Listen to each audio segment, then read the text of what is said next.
ٹھیک ہے، آج ہمارے ساتھ ایک ممتاز بزنس مین اور ایک منفرد حیثیت کے حامل شخصیت موجود ہیں. آپ نہ صرف ایک بہت ممتاز بزنس مین ہیں، بلکہ آپ انٹلیکٹ کے حساب سے بزنس کمیونٹی کی اکانومی کے اوپر اپنے ملک کے اندر اور انٹرنیشنلی بڑی ایک اہمیت رکھتے ہیں. آپ کی ایک سوچ ہے، آپ کا ایک ویژن ہے پاکستان کی اکانومی کے بارے میں، جس کے اوپر آپ وقتاً فوقتاً بڑے بڑے فورمز کے اندر اپنے خیالات کا اظہار کریں. اور کوئی آج کی بات نہیں ہے، یہ 20 25 30 سال سے آپ کر رہے ہیں. جبار صاحب جو ہیں، انجینئر جبار صاحب، تو آج ہی ہمارے ساتھ ہیں. میں آج جبار صاحب کو جس موضوع پر زحمت دے رہا ہوں وہ یہ ہے کہ پی آئی اے کی نجکاری کے بارے میں باتیں بہت زیادہ ہو رہی ہیں. سب سے پہلے میں یہ جاننا چاہوں گا جبار صاحب سے کہ جبار صاحب آپ یہ بتائیے کہ یہ جو ہمارے یہاں پی آئی اے کی اور پبلک سیکٹر کے اداروں کی نجکاری کی بات چیت ہو رہی ہے، اس کو آپ کس نظر سے دیکھتے ہیں؟ اس کے کیا اثرات جو ہیں وہ مرتب ہوں گے ہماری اکانومی پہ اور لوگوں پہ؟ دیکھیں، سب سے میرا خیال ہے کہ بہت اہم بات یہ ہے کہ پی آئی اے کی نشکاری جو ہے اس سلسلے میں کہ ایک لسٹڈ پوزیشن بھی واضح تھی، سی سی آئی کے ڈسکشن واضح تھی، اور حکومتوں کے حوالے سے ان میں بھی ایک مفاہمت پائی جاتی تھی کہ اسٹیٹ انٹرپرائزز کو، جس میں خصوص پی آئی اے جو کنٹینیوڈ ایک لاسز کا ایک بینک بنا رہی تھی، اس کو پرائیویٹائز کیا جائے.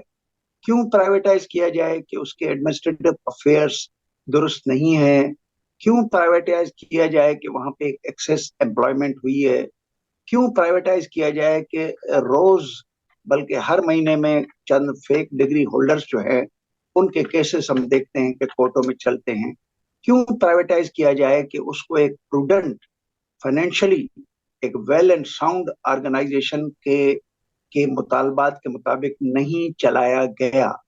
کیوں پرائیویٹائزیشن کیوں جائے؟ کہ حکومتیں قاصر تھیں کوئی اکاؤنٹیبلٹی کرنے سے. میرے اپنے خیال میں کہ جو کہ حکومتوں کی طرف سے یہ ساری خرابیاں پیدا کی گئیں، تو میرا خیال ہے کہ حکومت ضرور محتاط ہوں گی کہ اپنے لوگوں کی بھی کوئی اکاؤنٹیبلٹی کی ضرورت کو محسوس کریں. یہ ساری صورتحال کو سامنے رکھتے ہوئے ہم یہ کہیں کہ پرائیویٹائزیشن کی نجکاری کے حوالے سے ایک پس منظر ہے جس کی میں نے تھوڑی سی آپ کے ساتھ باتیں کی. اس پس منظر میں جو سب سے بڑی ڈیفیکلٹی تھی وہ حکومت کو بہت پہلے حل کر دینی چاہیے تھی کہ پی آئی اے جس ایکٹ کے تحت جس کا قیام آیا تھا وہ پرائیویٹائزبل نہیں تھی جب تک اس کو کمپنی لا کے تحت وہ اس میں امینڈمنٹ نہ کی جائیں، جس سے کوئی پرائیویٹ انویسٹر یا باہر کے لوگ یا ہمارے اندرونی لوگ جن کا انٹرسٹ ہو شیئر خریدنے کا لسٹڈ کمپنی کے ہونے کے حوالے سے، کتنا شیئر انہوں نے لینا ہے اور کتنی جو ہے اپنے لیے اسپیس پیدا کرنا ہے، وہ سب چیزیں پیدا کرنے کے لیے اگر آپ کو یاد ہوگا کہ کچھ امینڈمنٹ آئیں جس کے اوپر پولیٹیکل پارٹیز میں بہت سخت، مجھے یاد ہے ایک جنگ والی صورتحال بھی تھی. بہرحال وہ ہوئی. اس کے بعد اگر آپ کو یاد ہوگا کہ کراچی ایئرپورٹ پہ بہت سارے تصادم بھی ہوئے، ناخوشگوار واقعات بھی ہوئے. اب آگے کیا ہوتا ہے؟ یہ سب راستہ جب چلتا ہے تو حکومتیں خود ہی اس پرائیویٹائزیشن اور پی آئی اے کو کولڈ اسٹوریج میں ڈال دیتی ہیں. اور حکومتوں کا یہ خیال تھا، یا اس حکومت کا یہ خیال تھا جس نے یہ اسٹیپ لیا کہ پی آئی اے کو جو ہے وہ ایک اچھی مینجمنٹ دی جائے، ایک اچھا بورڈ آف گورننس دیا جائے، کہ پی آئی اے جو ہے وہ ایک پاکستان کے اسکائز کے حوالے سے ایک جانا پہچانا نام رہے. اور یہی مقاصد ہوتے ہیں دنیا میں. ہر ملک اپنی ایئر لائن بناتے وقت اپنی ایئر لائن کا نام اسکائز میں بھی رکھتا ہے، اپنی ایئر لائن کے حوالے سے اپنے لوگوں کو مسافرت کے تمام جو ہے میرا خیال ہے کہ فیسیلیٹیشن مہیا کرنے کے ساتھ ساتھ باہر کے ملکوں کی جو ٹریفک ہوتی ہے اس کو بھی لا کر ایک ایموشنل ایک بزنس ٹائپ تھنکنگ اور ایک دوسرا آئیڈینٹیفیکیشن آف کنٹری کے حوالے سے یہ جو ایئر لائن کا بزنس ہے اس کی سنگل آبجیکٹو نہیں ہوتا ہے، ملٹیپل آبجیکٹو ہوتے ہیں. مگر کوئی بھی چیز بغیر نفع کے، جبکہ پیرالل قسم کی آرگنائزیشن ساری دنیا میں جب نفع کر رہی ہوں اور انہوں نے اپنے بیڑے جو ہے وہ ایکسپینڈ کیے ہوں،